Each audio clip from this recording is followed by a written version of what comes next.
Somebody get Steve Harvey on the phone. Somebody get DL Hughley on the phone. Somebody get Rickey Smiley. Dr. Umar wants to come on y'all show and debate you 3-on-1. And if y'all need Roland to help you out, Roland can come too. We can make it 4-on-1.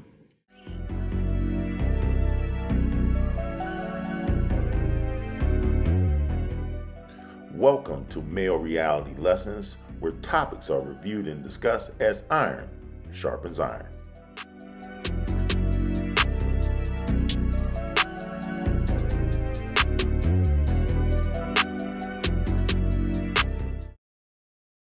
On Male Reality Lessons today, we're going to talk about Dr. Umar Johnson. I personally am indifferent, but he is a disruptor. And with that being said, he has issued a challenge to the so-called leaders in the black community. And why I say so-called, it is defined as what the good brother Malcolm X said, that we should have a more intuitive and educated group of people to be our representation versus a bunch of athletes, entertainers, and the like. But let's hear what this challenge is firsthand from Dr. Umar Johnson. Television debate. I want a television debate with Steve Harvey, DL Hughley, Rickey Smiley versus Dr. Umar Tunde. Is the Democratic Party the party of African people? Roland Martin can join in too. If they want Roland, they can bring Roland too. I want DL Hughley, Steve Harvey, and Rickey Smiley in a debate. Is the Democratic Party the party of the American African? Somebody get Steve Harvey on the phone. Somebody get DL Hughley on the phone. Somebody get Rickey Smiley. Dr. Umar wants to come on y'all show and debate you 3-on-1. And if y'all need Roland to help you out, Roland can come too. We can make it 4-on-1. Steve Harvey said that the Omega Psi Phi brothers run the radio. In all respect to my Omega Psi Phi brothers, the late great Dr. Khalid Abdul Muhammad was a member of Omega Psi Phi, so I'm not going to reduce the Omegas down to 3 men. I'm not going to do that. We're going to keep this about Steve, DL, and Rickey. Okay? Steve, DL, and Rickey. I want a debate. DL Hughley, will you debate me on your radio? Steve Harvey, will you debate me on your radio? Rickey Smiley, will you debate me? I'll debate all of you separately or all 3 of you together. Since y'all run black radio, and I run black consciousness, it's only right that we have a clash of kings. Y'all called the kings of comedy, right? The kings of comedy? Let's call it the Kings of Comedy versus King Kong Consciousness. Let's call it the Kings of Comedy versus King Kong Consciousness. Let's call it the Kings of Comedy versus King Kong Consciousness. I'm ready right now. I don't need no prep time. I'm ready right now. Intellectual Tunde is ready right now. When we going to do this debate?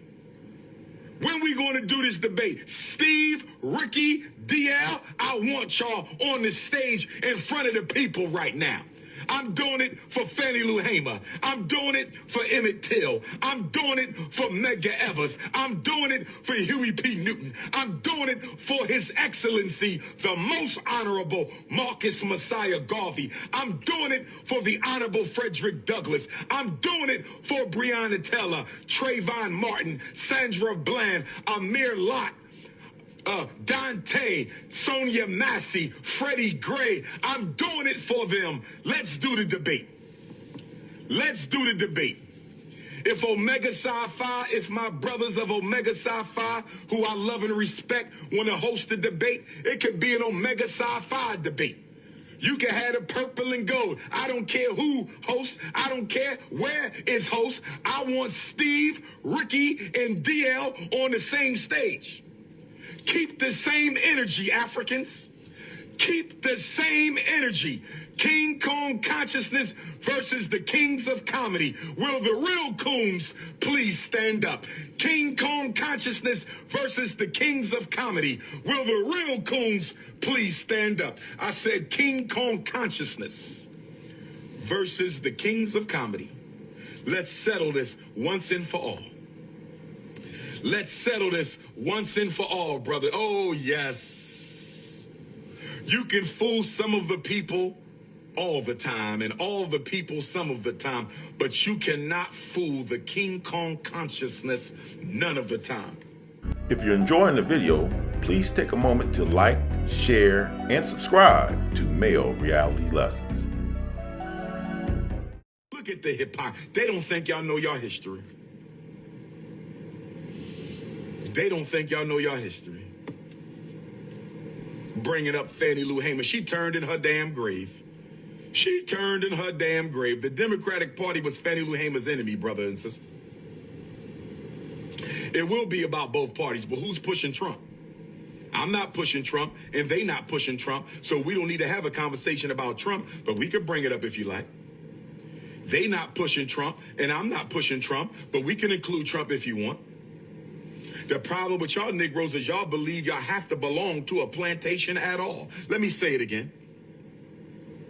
The problem with y'all Negroes is y'all believe y'all need to belong to a plantation at all. Y'all don't want to get off of a plantation. Y'all need a plantation, whether it's the Republican Party plantation, Democratic Party plantation, Green Party plantation. Y'all need a plantation. That's the problem with black folks.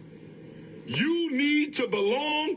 Who should I vote? Stop begging me for the right to belong to a plantation. I'm a runaway African. I represent, where my runaway Africans at? We running away with our vote.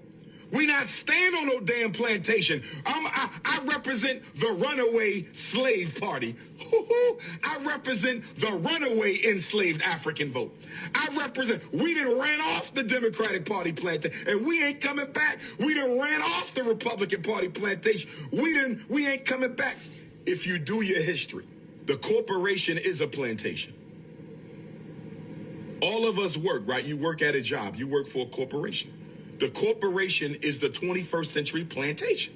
The NBA is a plantation. NFL is plantation. Hip hop is plantation. Hollywood is plantation. Media is plantation. We still on the plantation. The corporation is the new plantation, my ninja. The corporation is the new plantation. And guess what the new slave chain is? Guess what the new shackle is? The new shackle is your paycheck. The new plantation is the corporation, and the new shackle is your paycheck. The new plantation is the corporation, and the new shackle is your paycheck. Talk black to me one time, Africans. I'm a runaway slave. Remember, we ran off the Republican Party plantation. We ran off the Republican Party plantation around 1930. Wondered why black Americans vote so heavily Democratic? Well, from 1877 to 1960, the Democratic Party held a virtually unchallenged grip on the politics of the South in a period known as the Solid South. This control would begin to loosen as the Democratic Party would gradually shift its position on black civil rights. 1964 to 1994, the South underwent a gradual transition from the Democratic Party to a Republican stronghold. Democrats and Republicans in the past were not as ideologically unified as they appear today. There was a time when there were conservative Democrats, especially in the South, and liberal Republicans. During the 1930s, Franklin Roosevelt created the New Deal coalition in his efforts to combat the Great Depression, unifying labor unions, rural Southerners, and different minority groups under a collective force to support his agenda. His administration even recruited some liberal Republicans to that coalition, resulting in the formation of the Black Cabinet, which was a group of black leaders who served as policy advisors to the president. Simultaneously, a conservative coalition emerged, consisting of conservative Democrats, especially in the South, and some conservative Republicans. These two coalitions remained active into the 1960s, prompting some Southern Democrats to switch over to the Republican Party. This dynamic led to a more progressive Democratic establishment in conflict with the conservative Southern voting bloc in matters such as race and social welfare. After the 1948 presidential election, President Harry Truman made an explicit appeal to new civil rights measures before Congress, including voting rights protections, a federal ban on lynching, and bolstering civil rights laws. Because of this, he faced a break from Southern Democrats, who formed a states' rights Democratic Party under Southern Governor Strom Thurmond. Strom Thurmond's ticket won almost 1 million votes and 39 electoral votes taken in Louisiana, Mississippi, Alabama, and South Carolina. Nonetheless, Harry Truman was successful in winning the election with 77% of the black vote, and the number of African Americans identifying as Democrats would progressively increase. It's almost 2030. It's almost 2030. So if black people could give up the Republican Party plantation back in the 1930s, why can't we give up the Democratic Party plantation in the 2020s? Who with me? I want to lead a great exodus out of the Democratic Party.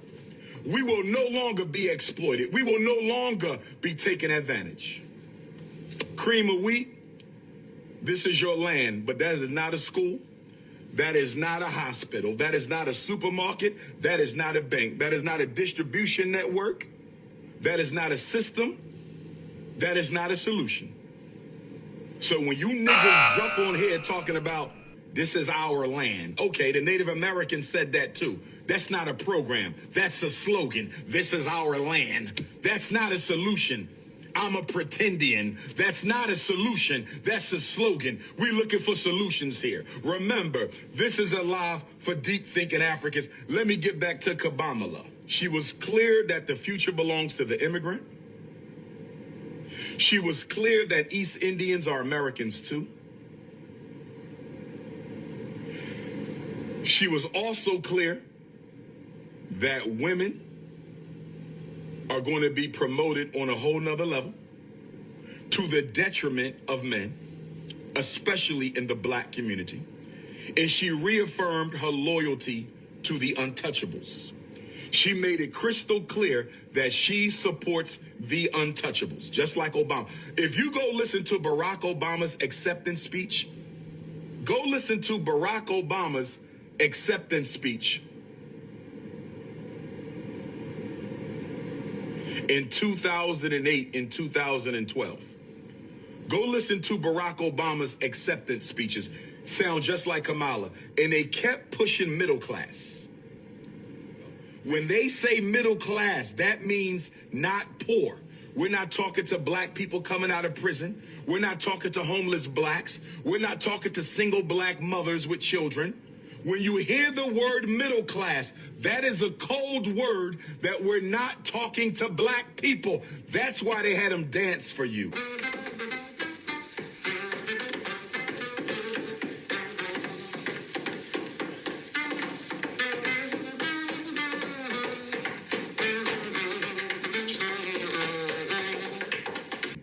They had them sing for you.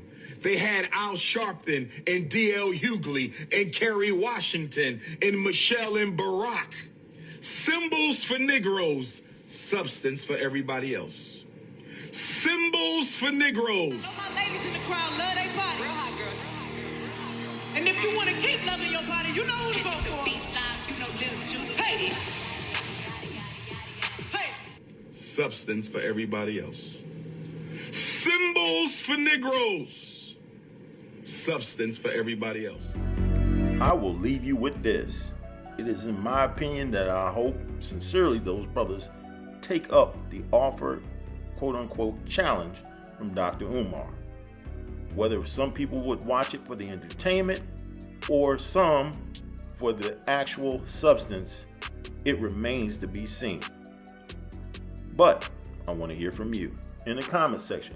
Give me your thoughts and opinions on this topic, as well as any other topic here on Male Reality Lessons. As always, I want to thank you for watching.